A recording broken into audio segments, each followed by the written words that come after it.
Il y a un tweet de Christophe Castaner, 21h04, jeudi. Ici, à la Salpêtrière, on a attaqué un hôpital, on a agressé son personnel soignant et on a blessé un policier mobilisé pour le protéger. C'est 3 mensonges. 3 mensonges factuels. Alors, on pourrait se dire, bon, c'est quelqu'un qui, sous le coup de l'émotion, par rapport à des témoignages, des images, fait un mensonge. Je trouve que c'est le ministre de l'Intérieur. Donc, c'est très simple. Moi, j'accuse Christophe Castaner de mensonge et de manipulation de l'opinion. Parce que derrière, ça a embrayé. Et ce qui s'est passé, c'est qu'on a failli se retrouver avec 32 personnes qui étaient en garde à vue. Je vais vous parler de certaines d'entre elles après. Oui. On avait tout à l'heure, d'ailleurs, l'avocat de l'une d'entre elles qui était sur notre antenne. 32 personnes qui étaient en garde à vue, des retraités, des jeunes personnes, etc.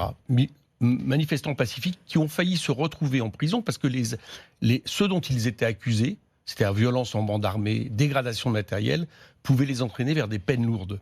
Éric Coquerel, est-ce qu'il pourrait quand même plaider la bonne foi? Quand vous entendiez hier le témoignage d'un certain nombre de médecins qui, parce qu'il y a eu quand même un mouvement de foule, sur le moment ont pu être inquiets, ont eu le sentiment qu'on venait au sein même de leur salle d'opération, ils se sont sentis menacés. Est-ce que quand Christophe Castaner plaide de ce point de vue-là la bonne foi, vous pouvez l'entendre? Non. Parce qu'un mensonge, ça veut dire sciemment. Ça veut dire que sciemment, dans ces cas-là, au moins, vous utilisez le conditionnel. Moi, je vais vous dire... Là, cette fois-ci, il y avait le 1er mai 2018, c'était le McDo.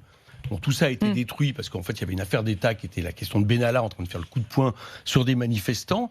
Et là, cette fois-ci, c'est la Salpêtrière.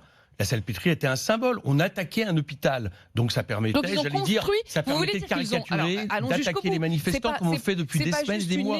C'est pas juste une erreur, c'est une construction. Bien sûr, je pense que de la part de Christophe Castaner, c'est une construction.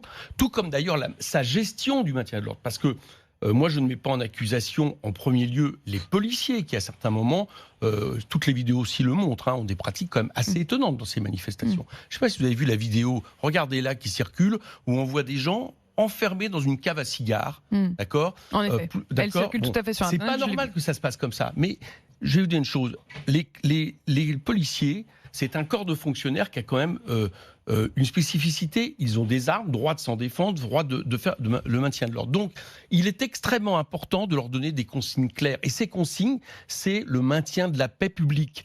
C'est une gestion de l'ordre dans le cadre républicain. Si vous commencez à dire, en gros, vous pouvez faire à peu près ce que vous voulez, parce que l'essentiel, c'est que les choses reprennent leur cours, c'est-à-dire qu'on en finisse avec cette mobilisation sociale, qui est à peu près le message qu'on entend à longueur de journée de la part de M. Castaner, vous prenez une lourde responsabilité, et M. Castaner est responsable de ces faits depuis maintenant plusieurs semaines.